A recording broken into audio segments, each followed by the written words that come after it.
You're an embarrassment to the United States. I just hope that the questions asked here don't trigger you, but if they do, you sure need to get concerned with the kind of congressmen and women we elect in the next election. I recognize the gentleman from California, Mr. Carbajal. Thank you, Mr. Chairman. It shouldn't come as no surprise that I have serious concerns with both the deployment of the National Guard and the Marines to Los Angeles. I served in the Marine Corps. We are trained to be war fighters, not for crowd control. Everyone here should be alarmed that the president has sent armed forces into a city against the wishes of a governor and mayor. I am concerned this administration is purposely escalating the situation with this step and politicizing our armed forces in the process. Let's call it for what it is. It's political theater. Hegseth, are the Marines in Los Angeles ordered to protect property by any means necessary? Sir, I would say the ICE officers and police officers being attacked is not political theater. The National Guard and Marines, just yes or no. Just yes or no. The National Guard and Marines have the full authority to protect federal ICE agents. Yes or no. Can you just say yes or no? This isn't Fox anymore. Just yes or no. They're there to protect federal agents and federal. Another BS answer. Under the SRUF, the use of force, are Marines allowed to fire warning shots? No.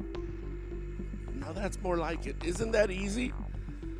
Well, I'm going to beat this drum because you refuse to take responsibility. Will you take responsibility for having made a mistake? Not to mention many people would say break the law in participating in the Signal group chat that included a journalist, your wife, your brother, where classified information was shared. Sir, every way I communicate is authorized. Okay, if you want to say that. I have called for your resignation. I didn't think you were qualified before your confirmation, and you have done nothing to inspire confidence in your ability to lead competently.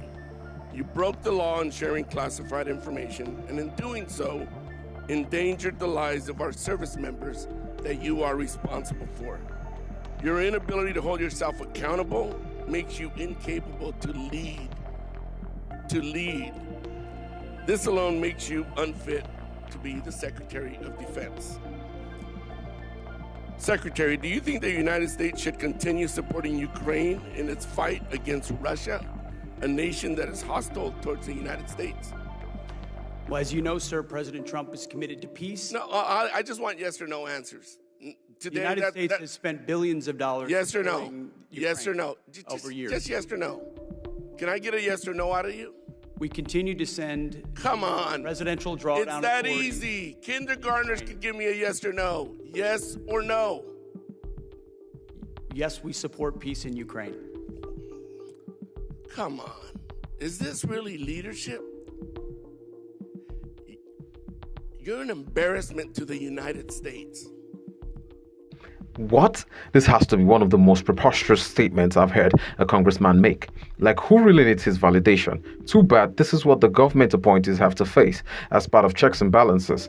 But what's even crazy is the fact that, in view of the code of conduct, Pete Hegseth cannot respond to the congressman the way he would actually love to. If Russia invades NATO allies, are you going to recommend to the president that we fulfill our Article 5 obligations? Well, Russia has not invaded NATO allies. No.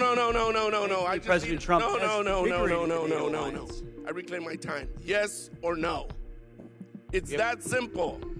There's Article 5 in NATO, which we recognize. So is the answer yes or no?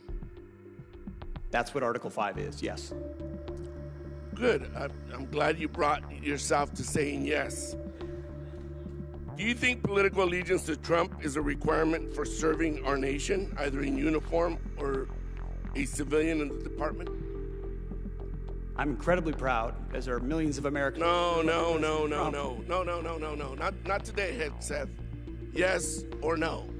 Congressman, you know what a silly question that is. But silly enough to warrant a very straightforward answer. Yes or no? We all support and defend the Constitution of the United States. You know what? Proud I'm not going to waste my time anymore. You're not worthy of my attention or my questions. You're an embarrassment to this country. You're unfit to lead. And there's been bipartisan members of Congress that have called for your resignation. You should just get the hell out and let somebody competently lead this department. Mr. Chairman, do we not have any decorum in here? The effrontery. For one, I for one cannot process why Pete Hegseth sat there and took in all the rubbish shot at him. Unbelievable.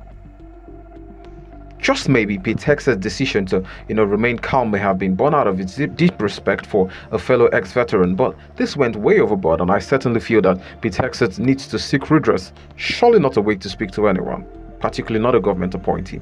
Now, folks, let me know what you think in the comment section, and please don't forget to like, share, comment, subscribe, and turn on your post notification bell. Until our next clip, please keep staying sensible. Peace out, fam.